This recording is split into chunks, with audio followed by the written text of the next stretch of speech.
My name is Kat Powers, and I help facilitate the ceramics program at Precious Blood. I had been teaching for a number of years in other locations and was looking for new groups to work with.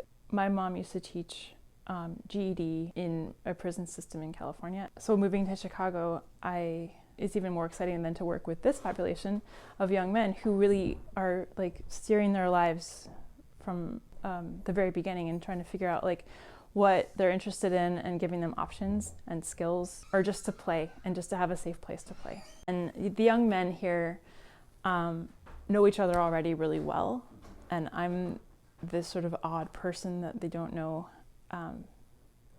So they're welcoming me into their fold. I think slowly they were drawn into this, and were able, I think, at the end to be able to teach the newer kids. And that would be the goal, like a long term, to have them be the teachers and me step back. So I help get the clay ready. So I start them off with a lump of clay and give them multiple tries on the wheel. So their goal is just to make cups and bowls. And then we mostly do hand trimming, carving, glazing, and we'll get them fired and off. Thanks to Mike, our resident woodworker, we have a new line of candle holders with the Precious Blood logo. And then Father Dave would like us to make chalices and other sort of vessels. And then I encourage them to also do what they're interested in.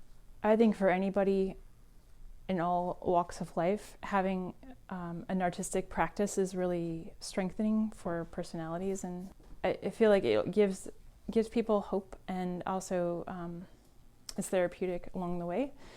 Clay can be formed into something and then go back into a lump and formed again and then go back into a lump. It has this circular cycle. After it's fired, it retains its shape and then it can be broken.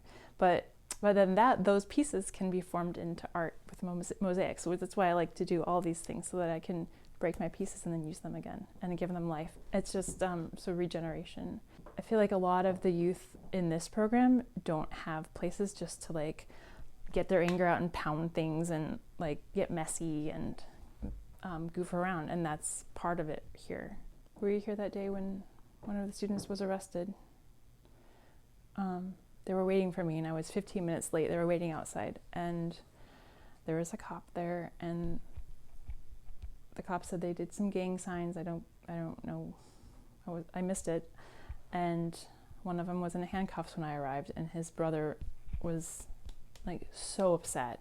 They're like so tight. So after they drove off with him, I was like, let's still do clay. So we came back, and it wasn't a great productive day, but we were just sitting around the table, like going through the motions. And I feel like it was that community that that was strong enough to like be there at that moment, and they didn't want to go home, they wanted to be here.